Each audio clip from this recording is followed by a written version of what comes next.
Okay, so let's talk about elapsed time. Now, for sure, in third grade, one thing that we want to talk about in third grade is telling time, but we really want to talk about how much time has passed. So it's a few things. It's how much time is there between sometimes, like 4:30 to 9:30 is 5 hours. But it's also about if you know how much time has passed, knowing an end time or a beginning time. But let's keep it simple. One thing I've noticed with third graders recently is that they'll see something like this, 4:30 to 9:30, and they'll say it's 6 hours. And so we like to put it on a number line to help them see why that's not true and help them see what is true. Because what I've noticed is sometimes they'll count by hours, but they'll count the first hour. So they'll say 4:30, 5:30, 6:30, 7:30, 8:30, 9:30. That's 6 hours. That's one thing that I've seen them do. Another thing I've seen them do is they'll say, oh, well, 4:30 to 9:30, okay, that's 4 to 9 is 5 hours, plus 30 is another hour, so that's 6 hours.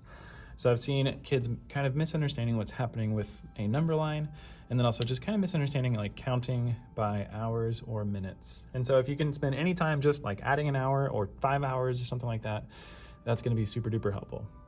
Like for example, this one, I like a number line because it can help them see that it's not 6 hours, but it can really help them see that it's 5 hours. So for example, saying 4:30 plus an hour is 5:30, plus an hour is 6:30, plus an hour is 7:30, and I did a bad job spacing these out, plus an hour is 8:30, plus an hour is 9:30. Now for sure, you'll want to make sure that you space them out better when you're actually talking to your third grader. I try to do that when we're talking together, but we see this as an hour for each, and that is 1, 2, 3, 4, 5 hours. So it should be 5 hours. But really just saying, hey, it's currently 2:35. How much is it an hour later? And then just doing count bys for hours.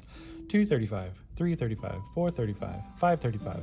Or saying, hey, what time will it be in 3 hours? And then helping them count that out. Or saying, hey, from 4:30 to 9:30, how long is that? And then just really quickly helping them count that out is going to be super duper helpful. But let's jump into some examples. Navraj left the library at 11:30 a.m. on Saturday. He had been there for an hour and 25 minutes. What time did he get to the library? Now, a big thing is to help your student notice that we're going backwards in time to find the start time, right? So we're going backwards an hour, and I would start with that. Backwards an hour will get us to 10:30. Backwards another 25 minutes. Most students should be able to tell that going back 25 minutes from 10:30 will get us to 10:05. So our start time, what time did he get to the library, would be 10:05. Now you might have some students who need to chunk it up a little bit differently. So we have an example right here, going back an hour to 10:30, but then maybe going back 20 minutes can be kind of simple. 10:30 to 10:10, and then back 5 more minutes to get to 10:05. Still the same idea, 10:05. Our next example, Andrew spent from 4:15 to 5:05 doing chores. How much time was he doing chores? It can be really helpful to use a benchmark like 5 o'clock to help them get from 4:15 to 5 o'clock. Because this like 15 and an 05 thing can be kind of tricky. We have students who sometimes say, oh, it's 10, because 15 minus 5 is 10. But we want them to see how much distance is actually happening in the time. So from 4:15 to 5 o'clock, we want them to see that that's 45 minutes. And then this little tiny chunk of time is going to be 5 minutes. So hopefully they can see how much time has passed from 4:15 to 5:05 is going to be 50 minutes. Now, you might have them notice that an hour is too long, and just having that be something that you think about can be helpful. Like going from 4:15 to 5:15, 1 hour is too long. And you can adjust from there, but just saying, oh, so it's got to be less than an hour can be something to think about with something like 4:15 to 5:05. Here's another one. Audrey arrived at baseball practice at 5:15. She practiced for an hour and 30 minutes. What time did practice end? And again, this is probably a little more natural for students, but thinking about what time it ends. So we're going forwards in time. We know the start time, we know how much time is passing, and we're trying to figure out that end time. Again, it can be kind of helpful to think about it in chunks. So like 1 hour first will get you to 6:15, and then another 30 minutes will get you to 6:45. So what time did practice end? We would say 6:45 p.m. Now again, you might have somebody who needs to chunk it up a little bit smaller, but we still want to kind of do it in chunks to keep it from getting too many steps and the potential for error. So from 5:15 to 6:15 is an hour, there's our hour. And then 30 minutes, we did it in chunks of 5, but you can do chunks of 10 or something like that, or whatever makes sense for them. 15 even might be something that a student would be pretty good at. So 5, 10, 15, 20, 25, 30, there's my 30 minutes broken up into 5s. And so I know from 6:15, 6:20, 25, 30, 35, 40, 45, helping them see how much time is passing right there and keeping track of their data?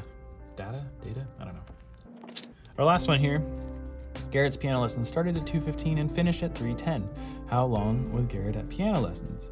Now, definitely it's important to remember the PM and seeing if it crosses over into AM or PM and how long that is going to happen. But in 3rd grade, we're mostly thinking about shorter time periods, just a few hours typically. So how long was Garrett at piano lessons? And so again, I would say use a benchmark like 3 p.m. to kind of help them see the chunks. So from 2:15 to 3 is 45 minutes. And then from 3 to 3:10 is 10 minutes. And they should be able to add that up pretty quickly, I think, to get to 55 minutes for the total time at piano lessons.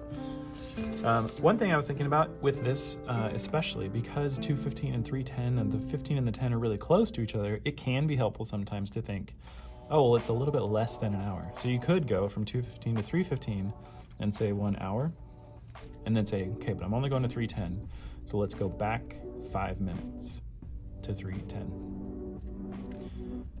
And that would be a way for a student to solve this problem, but definitely something to work up to, not necessarily something to start with. So 1 hour and then take away 5 minutes will still give us 55 minutes as an answer.